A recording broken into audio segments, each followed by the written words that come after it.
Kejahatan dalam jabatan bermakna suatu perbuatan yang dilarang dan diancam dengan pidana, di mana perbuatan tersebut dilakukan karena adanya kesempatan, sarana, kewenangan, kedudukannya sebagai pejabat.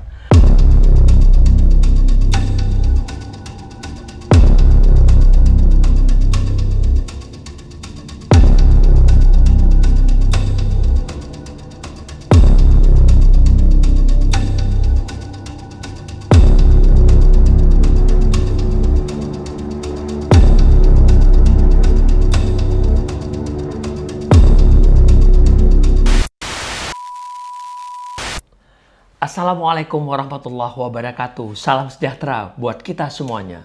Bersama saya Azmi Saputra, hari ini akan menyampaikan kembali dalam catatan hukum potret hukum Indonesia yang akan saya kupas dalam anotasi hukum kali ini, yaitu kejahatan dalam jabatan kaitannya dengan fungsi Satgas 53 Kejaksaan Agung.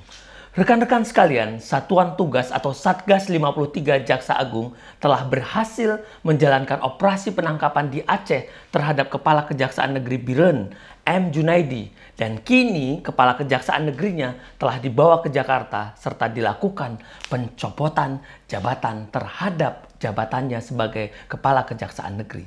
Sebagaimana berita pada Tribun News Aceh 6 April 2021, Kajari Birun diamankan oleh tim Satgas 53. Dinyatakan bahwa M. Junaidi sudah tidak menjabat lagi sebagai Kajari Birun dan jabatannya dicopot dengan serta-merta. Ya, diketahui pada 10 Februari 2021, Kepala Kejaksaan Negeri tersebut bersama Kasipidum dan 2 jaksa lainnya dibawa ke Jakarta untuk menjalani pemeriksaan. Selain dicopotnya Kepala Kejaksaan Negeri, Kasipidum dan 2 jaksa tersebut juga dinonjobkan. Rekan-rekan, ini pasti kasus istimewa. Kasus yang ada kaitannya dengan tugas dan fungsinya sebagai jaksa. Dan tentunya kasus yang sedang ditangani oleh kejaksaan itu. Dan dalam hukum disebut ini adalah kejahatan dalam jabatan. Kejahatan dalam jabatan bermakna suatu perbuatan yang dilarang dan diancam dengan pidana, di mana perbuatan tersebut dilakukan karena adanya kesempatan, sarana, kewenangan, kedudukannya sebagai pejabat. Ragam pertanyaan pun muncul. Apakah para jaksa ini sedang menangani korupsikah, penyalahgunaan narkotikakah, tindak pidana pencucian uangkah, atau malah menjual tuntutan? Pertanyaan lainnya yaitu apakah ada penyalahgunaan kesempatan berkaitan kewenangan jaksa yang ditukar dengan satu tentengan? Kenapa pula harus banyak personil jaksa yang dicopot dalam satu kantor atas perkara ini? Peristiwa-peristiwa dalam pertanyaan ini biasanya karena ada keinginan yang sama dari pemilik otoritas. Orang dalamnya sendiri yang bermain dan terkena api yang membakar orang-orang yang bermain dalam lingkaran tersebut. Menariknya, dalam penangkapan ini ada Kepala Kejaksaan Negerinya, ada Kasipidumnya, malah ada 2 jaksa yang ikut terseret yang diduga memegang perkara tersebut. Semuanya diringkus oleh tim Satgas 53 Kejaksaan Agung dan langsung dibawa ke Jakarta.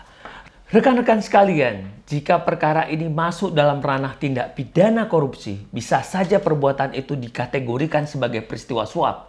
Mengacu ke dalam pasal 5 ayat 2 Undang-Undang Nomor 20 Tahun 2001 tentang tindak pidana korupsi, ancaman dalam pasal ini menyatakan bagi pegawai negeri atau penyelenggara negara yang menerima pemberian atau janji berbuat atau tidak berbuat sesuatu dalam jabatannya yang bertentangan dengan kewajibannya, dipidana dengan penjara 5 tahun dan denda 250 juta rupiah. Apa ini masalahnya? Uang yang diterima lebih dari 250 juta kah? Mengingat ada 4 jaksa yang dibawa tim Satgas 53 Kejaksaan Agung. Rekan-rekan, ada dugaan Kejaksaan Negeri Biren ini dilaporkan oleh masyarakat kepada Satgas 53 berkaitan perkara yang ditanganinya. Apalagi sudah ada pemberitaan di media massa. Sebagai akademisi, membaca fenomena dan gejala atas peristiwa ini akan memunculkan pertanyaan sekaligus jika mengkerucut pada kesediaan keterbukaan para pihak tentu akan menemukan pernyataan. Bila Satgas 53 sudah turun, tentu sudah mengidentifikasi dan ditemukannya alat bukti yang validitasnya tidak diragukan lagi atas peristiwa yang dilaporkan. Jadi, apakah 4 jaksa Biren yang dibawa oleh Satgas 53 tersebut melakukan kesalahan terhadap barang bukti? Misalnya, apakah barang buktinya disalahgunakan? Apakah ada bukti terima uang dalam perkara yang ditanganinya? Apa ada rekaman pertemuan dengan pihak yang berperkara? Atau apakah ada bukti komunikasi jaksa dengan pihak berperkara untuk menjanjikan sesuatu atas perkara terdakwa tersebut? Dari sini dapat ditelusuri pula jenjang kewenangan siapa yang mengeluarkan tuntutan. Apakah Pak Kajarinya, Pak Kajatinya, atau kewenangan ini ada pada Kejaksaan Agung? Karena kalau perkara ini adalah perkara penting dan mendapat perhatian masyarakat, pasti rentutnya atau rencana tuntutannya ini harus dilaporkan dulu pada atasannya untuk kemudian dikeluarkan tuntutan oleh pejabat yang berwenang untuk itu atau lebih tinggi dalam hal ini. Jadi bukan lagi kewenangan tuntutan dari Kejaksaan Negeri Biren. Nah, ini kan harus clear dulu. Atau ada kenyataan yang tidak sama dengan orang yang sudah memberikan sesuatu tadi. Dan ternyata tidak sama tuntutan yang diterima atau dijanjikan kepada terdakwa. Ya, artinya antara harapan dan kenyataan tidak sama. Biasanya hal-hal yang beginilah yang menimbulkan permasalahan bila antara harapan dan kenyataan tidak sama.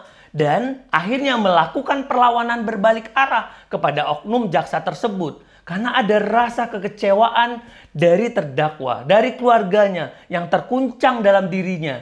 Mereka merasa sudah memberikan sesuatu, sudah menjual aset, sudah habis-habisan secara finansial, namun tetap saja mendapatkan hukuman yang lebih tinggi. Lantaran apa yang dijanjikan oleh oknum jaksa tersebut tidak terbukti. Lagi-lagi ini gejala yang secara akademis harus kita telaah. Zaman sudah berubah Pak Jaksa, jadi hentikanlah permainan-permainan curang, kerjalah yang lurus saja.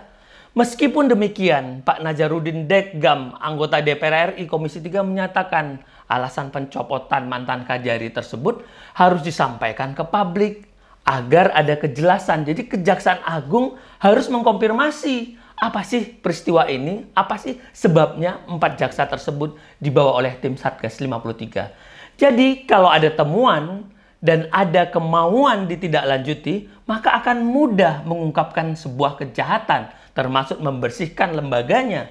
Apalagi ditambah Kejaksaan Agung punya lembaga support berupa Satgas 53, termasuk sarana sadap yang dimiliki oleh Kejaksaan Agung. Keberadaan Satgas 53 dan sarana bantu ini bertujuan mengoptimalkan pengawasan internal, supaya pencegahan dan melakukan deteksi dini terhadap oknum jaksa atau pegawai kejaksaan yang berpotensi melakukan penyimpangan, penyalahgunaan kewenangan, ataupun perbuatan-perbuatan tercela lainnya yang dipandang akan merusak nama baik institusi kejaksaan. Jadi upaya Jaksa Agung ini sudah layak untuk diapresiasi. Ini langkah-langkah nyata Jaksa Agung yang membuat terobosan baru dalam mewujudkan kejaksaan yang bersih, berintegritas, dan profesional. Jika pucuk pimpinan memberikan contoh keteladanan dan berani bersih-bersih begini, maka insya Allah penegakan hukumnya akan lebih berkualitas. Maka sangat layak tim Satgas 53 juga harus diperhatikan oleh Pak Kejaksaan Agung agar orang-orang yang berada dalam komunitas tim Satgas 53 ini punya benteng integritasnya makin terjaga dan makin kuat. Inilah langkah nyata berbenah di internal yang dilakukan dengan cepat dan terarah dengan adanya Satgas 53 ini yang diketuai oleh Jaksa Agung bidang intelijen dan bidang pengawasan. Maka bila ada oknum jaksa nakal, menyalahgunakan wewenang, melakukan perbuatan tercela, melanggar etika, termasuk pelanggaran disiplin yang merugikan institusi, maka melalui Satgas 53 inilah yang lebih dulu mendeteksi dan mengeksekusi para oknum jaksa nakal tersebut. Jadi, dengan adanya Satgas 53 ini, masyarakat dapat mengadukan bila ada oknum yang perilaku jaksanya tidak profesional, melanggar disiplin, meminta-minta uang, mengancam, dapat mengadukan pada Pusat Penerangan Hukum Kejaksaan Agung. Secara otomatis, tim Satgas yang dibagi 3 bagian ini akan bekerja cepat guna menanggapi dan menyelesaikan laporan masyarakat tersebut. Kabar baiknya, proses pengaduan bagi masyarakat dengan adanya tim Satgas 53 ini mekanismenya lebih sederhana dan lebih mudah. Sekali lagi, langkah terobosan Jaksa Agung ini patut diacungi jempol bahwa beliau berani berbenah di internalnya, memantaskan wajah lembaga penegakan hukumnya, mengambil langkah-langkah akselerator yang nyata guna membentuk aparatur penegak hukum yang bersih, profesional, akuntabilitas, dan berintegritas. Terobosan Jaksa Agung ini adalah kontribusi nyata dalam upaya memperbaiki wajah lembaga penegak hukum, termasuk raport penegakan hukum di Indonesia, agar ke depan menjadi lebih berkualitas. Dari pengungkapan dan follow up kasus ini jelas bahwa Kejaksaan Agung telah membuka diri dan berbenah. Namun alangkah lebih tepat jika Jaksa Agung juga menjelaskan ke publik perihal permasalahan atas pencopotan keempat jaksa ini, agar tidak ada image masyarakat seolah-olah ini menjadi tumbal, tapi bersih-bersih terjadi pada semua lembaga kejaksaan. Karena jika 4 orang jaksa dicopot dalam satu kantor, tentu seolah ada sebuah peristiwa yang secara umum sudah diketahui dan tidak perlu dibuktikan lagi, yang diduga telah terjadi kejahatan bersama dalam jabatannya. Rekan-rekan sekalian, sebagaimana diketahui, Jaksa Agung Burhanuddin membentuk Satgas 53 ini untuk memperkuat dan mempercepat kinerja intelijen, juga memaksimalkan pengawasan dan kecepatan bertindak dalam penyelesaian pelanggaran disiplin. Maka dari itu, para jaksa jangan mengecewakan beliau, karena beliau butuh atau institusi butuh jaksa pintar dan berintegritas. Pembentukan Satgas 53 ini bukanlah sebagai koreksi, melainkan justru memperkuat dan mempercepat kinerja intelijen dan pengawasan. Maka, bila ada pelanggaran, penyimpangan disiplin terhadap jaksa, jika ada di antara saudara mengalami perilaku oknum jaksa yang nakal, meminta-minta uang, ayo laporkan ke Satgas 53 Kejaksaan Agung. Rekan-rekan sekalian, pembentukan Satgas 53 ini senapas dengan arahan Presiden Republik Indonesia Joko Widodo pada pembukaan rapat kerja Kejaksaan Republik Indonesia pada 14 Desember tahun 2020 lalu. Dalam arahannya, Presiden Jokowi telah menyampaikan bahwa kejaksaan adalah wajah penegakan hukum Indonesia baik di mata masyarakat maupun internasional.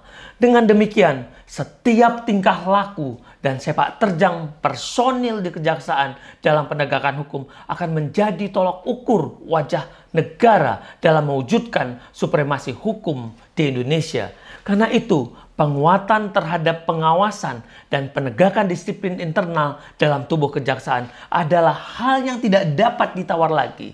Tim Satgas 53 ini terdiri atas gabungan bidang Jaksa Agung Muda Intelijen, Jaksa Agung Muda Pengawasan, dan Pusat Penerangan Hukum yang memiliki karakteristik fungsi berbeda namun saling menguatkan dan saling melengkapi.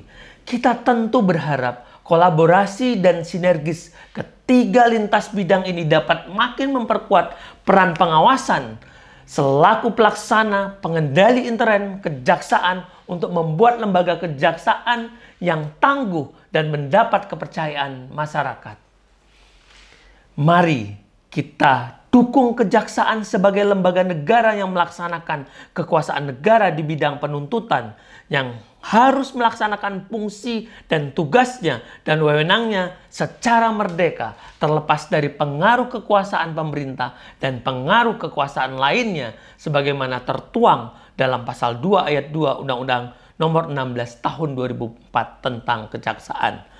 Dukungan ini perlu dilakukan agar kejaksaan terus bersih, mewujudkan penegakan hukum yang berwibawa, menegakkan negara hukum, dan mampu melindungi kepentingan masyarakat.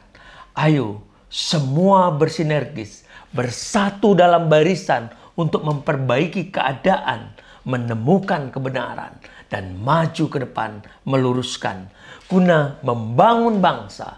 Karena membangun sistem sama artinya dengan membangun masa depan. Saya Azmi Saputra, sampai jumpa pada anotasi hukum selanjutnya.